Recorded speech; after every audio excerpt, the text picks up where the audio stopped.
자, 오늘 함께 나눌 말씀의 제목은요, 성령은 쇼핑 목록이 없습니다. 쇼핑 리스트에 없습니다. 그겁니다. 여러분이 혹시 시장에 가서 쇼핑할 때 사야 할 리스트를 중심으로 사시죠, 그죠? 작성해가지고 이거 사야겠다, 저거 사야겠다 하면서 사는 것이 정상입니다. 그런데 그러다가 가끔 분위기에 이것도 사고 저것도 사라고, 사람들이 저게 뭐 있으니 저게 뭐야 가서 보니까 디스카운트 하니까 이것도 사고 저것도 사고. 그래서 우리가 물건을 사지 않습니까? 즉 대부분이 물건을 사야 할 그 목록, 리스트에 작성한 그 중심대로 산다는 얘기입니다. 그러면 과연 성령님도 그럴까요? 내가 원하는 것을 채우려고 하는 것이 아닐까? 아니면 그것이 아닐까? 현대신앙에 가장 큰 오류가 있다면요, 성령을 마치 내 소원을 이루는 능력 제공자로 생각한다는 것입니다. 쇼핑몰에서 마치 물건을 고르듯이 내 욕망을 채우는, 내 욕심을 채우는 존재로 생각한다는 것이 문제예요. 성령의 목적이 무엇인지 아세요? 나를 하나님의 뜻에 맞추는 것이 성령의 목적입니다. 그러기에 주님께서 요한복음 16장 13절에 이렇게 말씀하셨어요. 그가 너희를 모든 진리 가운데로 인도하시리라. 그래서 성령 충만도요, 내가 하나님의 사람이 되는 것이고요, 내가 주님의 증인이 되는 것이 바로 성령 충만입니다. 그런데 많은 그리스도인들은 성령님을 자기 유익을 위해서 자기 기도 쇼핑 목록에 집어넣습니다. 그러나 성령님은 그것이 아니라 나를 하나님께 돌려놓으시려고 오셨어요. 예수님을 나의 구주로 영접하게 하잖아요. 성령의 역사도 언제나 내 자아를 무너뜨리는 것입니다. 그래서 우리를 더욱 거룩하게 만드시고요, 예수님의 제자로 만드신 분이 바로 성령입니다. 이 성령의 역사가 사마리아 사람들에게 어떻게 임했는지를 말씀하고 있는 것이 오늘 본문입니다. 그리고 성령의 역사가 눈에 보일 만큼 현상이 너무나 놀랍고 신기해서 그 능력을 돈으로 사고 싶은 시몬의 이야기도 오늘 본문에 담겨져 있습니다. 이 현장에 우리가 지금 초대받았습니다. 그 현장을 우리가 목격할 수 있도록 우리가 초청을 받았습니다. 이 은혜의 현장 이야기를 나눌 때 오늘 성령 하나님이 우리에게 큰 은혜를 주시리라 믿습니다. 몇 가지를 한번 생각해 봅시다. 첫째로 성령이 사마리아 사람들에게 임하였다, 이겁니다. 우리가 지난주에 나눴듯이 스데반 순교 이후에 예루살렘 교회에 큰 박해가 일어났어요. 그렇죠. 그래서 많은 신자들이, 성도들이 흩어졌는데 유대와 사마리아 여러 지역으로 흩어졌어요. 그래서 그 흩어진 사람들이 두루다니며 복음의 말씀을 전할세, 즉 박해를 피해서 도망을 간 사람들이지만 빌립을 비롯해서 이들은 피난처에서 복음을 숨기지 않았고 환경에 지배도 되지 않았고 어디서든지 예수 그리스도를 증거했습니다.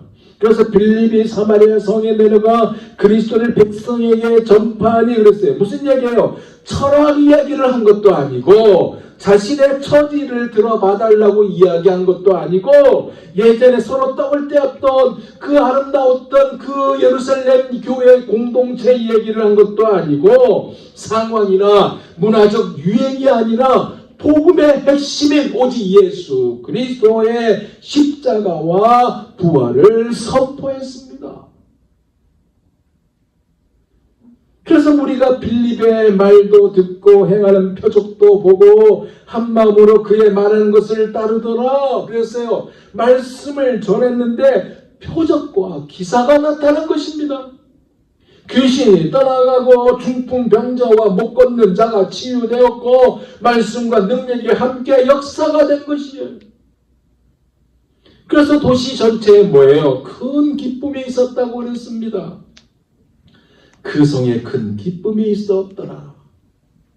슬픔과 절망 속에 있었던 사람들이었고 오랜 분열과 멸시 속에 살았던 이들, 무엇보다도 유대인들과 사마리아인 사이에 수백 년 동안 철저히 적대적인 관계였던 그들에게 예수 그리스도의 복음이 전해져 참된 자유와 기쁨을 그들이 얻은 것입니다. 예수를 믿고 세례를 받았어요. 이 소식이 예루살렘 교회에 전해졌습니다. 사마리아도 하나님의 말씀을 받았다라는 이 소식에 그들이 놀랐고요. 감격했습니다. 하지만 뭐예요? 성령을 아직 받지 못하였다 그랬어요. 여러분, 성령을 이들이 아직 받지 못했다라는 이 구절은 굉장히 중요한 구절입니다. 그냥 지나친 구절이 아니에요. 왜냐하면 지금 보세요. 그 다음에 베드로와 요한이 와서 기도하며 안수하니까 성령이 임하였다라고 했으면요. 무슨 뜻일까요? 14절에 16절 볼까요? 예루살렘에 있는 사도들이 사마리아도 하나님의 말씀을 받았다 함을 듣고 베드로와 요한을 보내매 그들이 내려가서 그들을 위하여 성령 받기를 기도하니 이는 아직 한 사람에게도 성령 내리신 일이 없고 오직 주 예수의 이름으로 세례만 받을 뿐이더라. 자, 사도들이 내려왔어요. 그들을 위해서 성령 받기를 위해서 기도하니 즉 하나님과의 실제적 관계에서 경험되는 축복이 임하도록 기도하였다 그 얘기거든요. 그리고 이어서 17절에 뭐라고 그랬어요? 이에 두 사도가 그들에게 안수하며 성령을 받는지라 그랬어요. 성령을 받음에 있어서 안수가 꼭 필요한 것은 아니지만 여러분, 안수가 필요한 건 아니에요. 안수 없어도 성령이 임합니다. 근데 안수를 했잖아요. 굉장히 중요한 의미예요, 이거. 사도들이 그들에게 안수하며 그들이 성령을 받았거든요. 뭘 얘기할까? 이것은요, 예루살렘 교회와 사마리아 교회가 연합된 하나의 공동체라는 것을 보여주고 있는 모습입니다. 즉 유대인과 사마리아의 이 적대감, 역사 속에 있는 이 오랫동안 내려온 이 적대감을 깨뜨리고 복음 안에서 하나 되었던 이 하나됨을 확증하는 사건이 일어났다는 것이에요. 단순한 의식이 아니에요. 하나님의 권위 아래 사도적인 확증을 통한 교회의 연합을 나타내었다고 얘기입니다. 누가 하셨어요? 하나님이 하셨어요. 예수님을 나의 구주로 영접할 때 성령이 임합니다. 그래서 예수가 나의 구세주라는 사실을 고백하게 해요. 근데 믿고 세례를 받았는데 성령이 임하지 않았다고 했어요. 사도들이 내려와서 안수하며 성령이 임했다고 했어요. 만약에요, 빌립이 복음을 전하고 그리고 많은 이적과 기사가 나타날 때 성령까지 같이 임하였다고 가정해 봅시다. 그러면 예루살렘 교회와 사마리아 교회가 하나가 될 수 있었을까요? 안 됐습니다. 연합이 이루어지지 않았어요. 그래?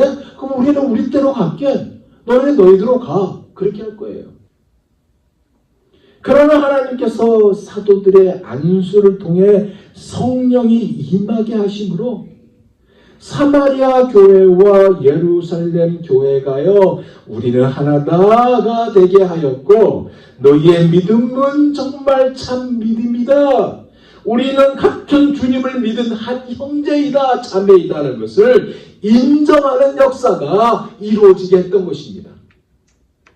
그래서 하나님이 이것을 위해 성령을 주심을, 성령 받게 하심을 늦게 하셨다 그 얘기예요.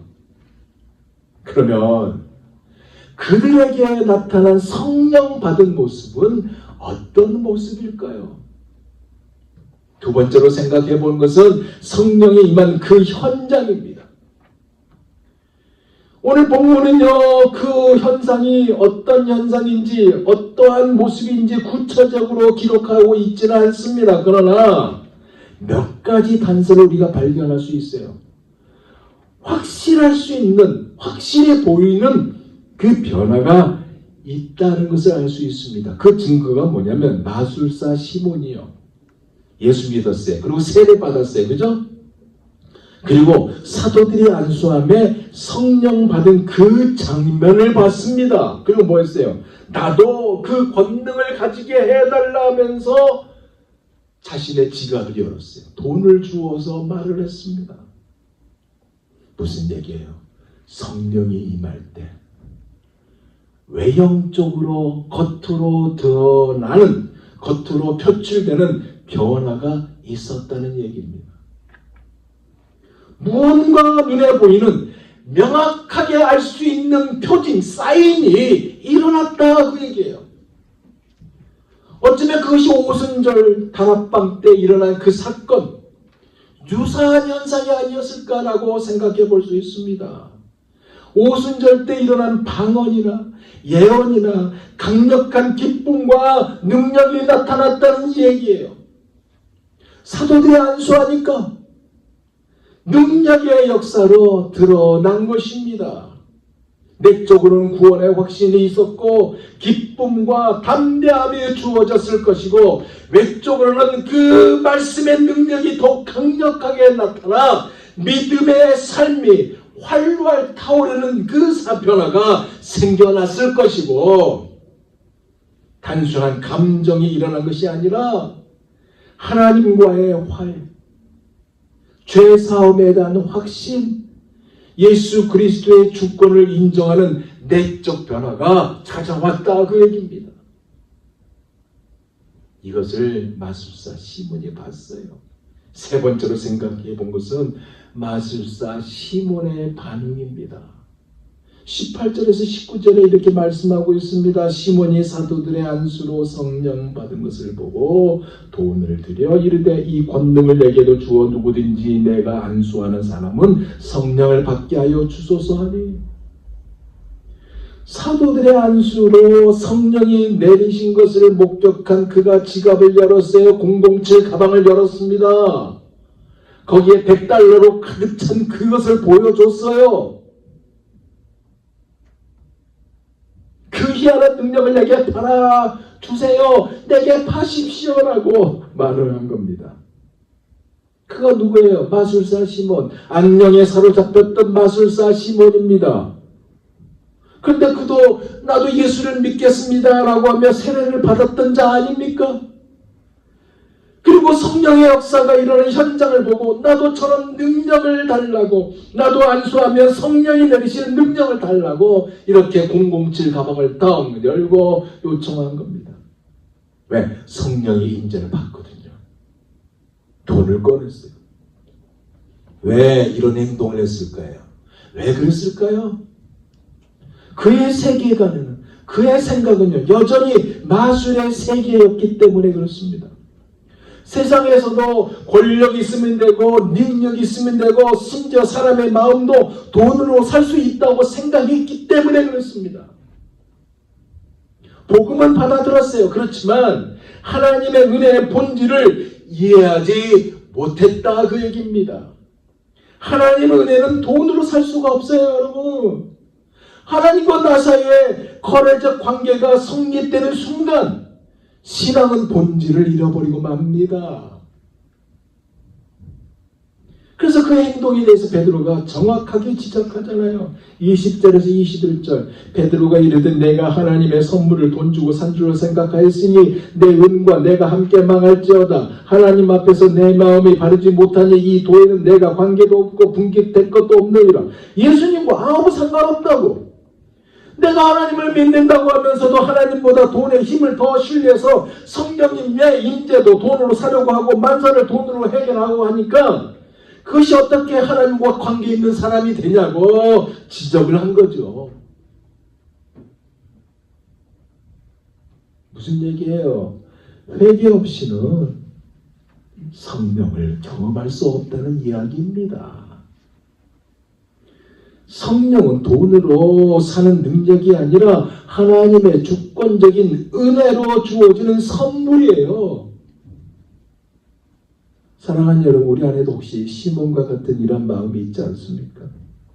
하나님, 이 문제를 해결해 주시면요, 제가 열심히 봉사할게요. 그런 생각을 갖지 않습니까? 제가 아주 오래전에 경험한 겁니다. 여러분, 수요일에 그 북한산 줄기에 보면 영락기도원이 있습니다. 그 영락기도원에 거기에 원장 되신 분하고 약속이 있었어요, 제가. 그래서 그분을 만나려고 수요일엔 영락기도원을 찾아갔습니다. 근데 그분이 전화 왔어요. 제가 조금 늦어요. 그래서 좀 기다려주세요. 그랬어요. 그래서 제가 기다리는 그 시간에 보니까 저쪽에 예배당이 보여요. 그래서 예배당 안으로 들어갔습니다. 저도 기도하기 위해서 예배당에 들어갔어요.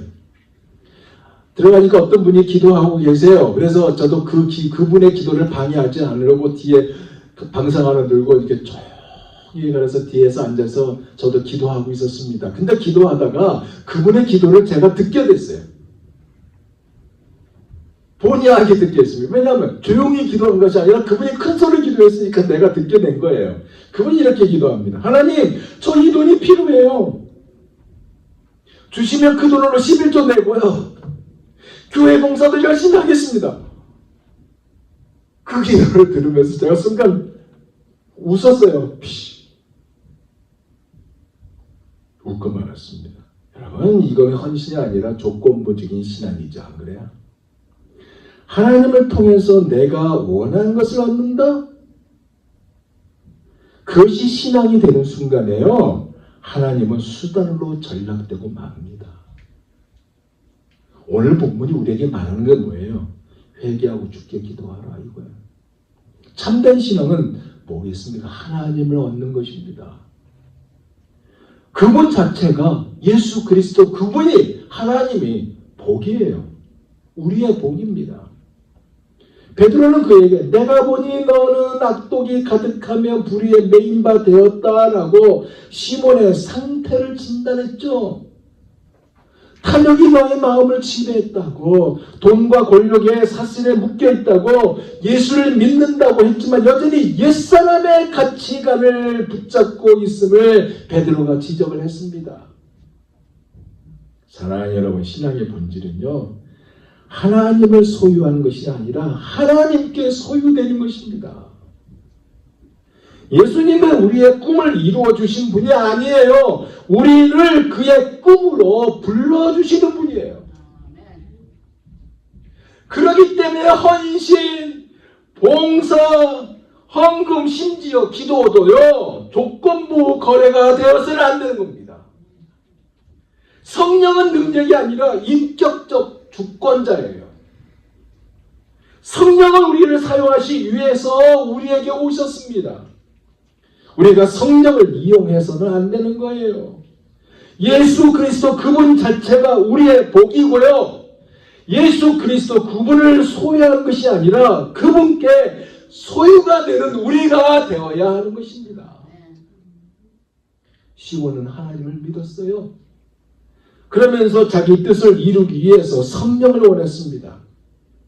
베드로의 지적에 시몬의 반응이 24절에 나오죠. 시몬이 대답하여 이르되 나를 위하여 주께 기도하여 말하는 것이 하나도 내게 임하지 않게 하소서 아니라. 뭐예요? 회개하고 주께 기도하라. 주님을 꽉 붙들라 그 얘기예요. 완전히 너 자신을 주님께 동여매라 그 얘기거든요. 그랬더니 시몬이 뭐라고 했습니까? 내가 기도하는 게 아니고 당신들이 나를 위해서 기도해 주세요 이거예요. 쉽게 말하면 네가 해줘 그 얘기입니다. 자기가 먼저 기도해야 되고 자기가 주님을 꽉 붙들고 동여매야 하는데 그것이 아닌 모습을 보인 것입니다. 그리고 25절에 두 사도가 주의 말씀을 증언하여 말한 후에 예루살렘으로 돌아갈새 사마리아인의 여러 마을에서 복음을 전하니라. 이렇게 끝을 냈습니다. 시몬이 삶을 바꿨다, 예수님께 소유되는 삶을 살았다라는 기록이 없는 그대로 사도들은 예루살렘으로 돌아가면서 사마리아인의 여러 마을에서 복음을 전했다라고 오늘 본문은 마무리되고 있습니다. 뭐를 얘기하고 있을까요? 누가가 말하고자 할 핵심이 뭘까요? 바로 이겁니다. 시몬의 실패에도 불구하고 하나님의 이름 막히지 않았다, 복음의 능력을 나타냈다라고 보여주면서 오늘 본문은 누가는 끝을 맺고 있습니다. 이제 말씀을 마무리할게요. 여러분, 오늘날 많은 그리스도인들이요, 성령을 능력으로만 생각합니다. 그래서 성령 받으면 성공한다, 성령 받으면 문제가 해결된다, 성령 받으면 기적이 나타난다. 마치 쇼핑 카트에 물건을 담듯이 원하는 은사를 고르고 필요한 복을 채워 넣는 태도를 가집니다. 방언의 은사, 예언의 은사 등등. 그러나 성령은 거래할 수가 없습니다. 성령은 능력이 아니라 인격적 주권자입니다. 삼위일체 하나님의 제3위 살아계신 인격 하나님, 바로 성령님입니다. 우리의 꿈을 이루는 힘이 아닙니다. 우리를 그리스도의 꿈으로 부르시는 분입니다. 교회의 심장이고 그가 없이는 설교도요 시체와 같습니다. 성령을 이용하는 순간 우리는 하나님을 왕에서 끌어내리는 행동을 하게 되는 것입니다.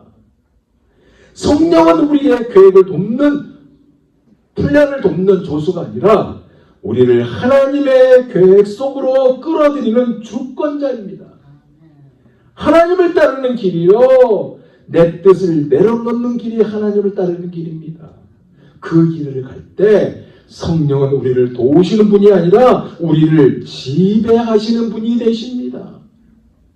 그래서 우리가 이제부터 이런 기도를 하기를 원합니다. 이렇게 기도하기를 원합니다. 성령 하나님, 저를 사용하여 주옵소서. 성령 하나님, 저는 주님의 것입니다. 여러분, 성령은요 쇼핑 목록이 없습니다. 하지만 이런 소원이 있습니다. 무슨 소원? 내 자신이, 우리 사랑의 교회가 사마리아의 성령이 임하였다는 이 은혜를 사모하면서 우리도 이런 은혜가 있기를 소원해 봅니다. 눈에 보이는 현상도 있었으면 좋겠다는 생각이 말씀을 준비하면서 마음에 간절한 생각이 있었습니다. 생각해 보세요. 눈에 보이는 현상, 방언도 터지고 예언도 나오고요. 저는 모태신앙이 장로교입니다. 장로교에서 자랐어요. 왜? 어릴 때부터 충현교회가 제 모교였으니까 장로교예요. 김창희 목사님 통해서 수없이 눌렸던 이 장로교 보수의 보수입니다. 그런데요, 방언도 없었고 믿지 않았고 예언도 믿지 않았고 성경이 나오는데도 믿지 않은 저 자신입니다. 근데 바뀌었어요. 그게 아니더라고요. 우리가 성령의 능력을 너무나 제한한다는 생각을 가졌습니다. 그래서 제 소원은 세례를 줄 때도요, 장로교 세례를 어떻게 하잖아요. 그러다가 물론 성부와 성자와 성령 이름으로 세례를 주려고 끝나잖아요. 근데 침례기를 어떻게 합니까? 물에다가 집어넣잖아요. 저는 그렇게 하고 싶은 마음에 저도 간절합니다. 제가 브루클린 테마르크 처치를 방문한 적이 있었어요. 거기서 예배를 드렸는데 얼마나 찬양의 능력이, 하나님의 기름 부음이 강했는지 찬양이 안 끝났는데도 불구하고 저 끝에 어떤 사람이 방언으로 예언을 하는 겁니다. 근데 쇼킹해요. 쇼킹. 아니 저게 뭐야? 내가 자라온 신앙에서는 있을 수 없는 일이 일어났습니다. 내가 이것을 선호한 것은 아니에요. 그러니까 한쪽 성가대 쪽에서 그 예언을 통변하는 겁니다. 아, 성령께서 하신 일이 무한하구나 라는 생각을 제가 가졌습니다.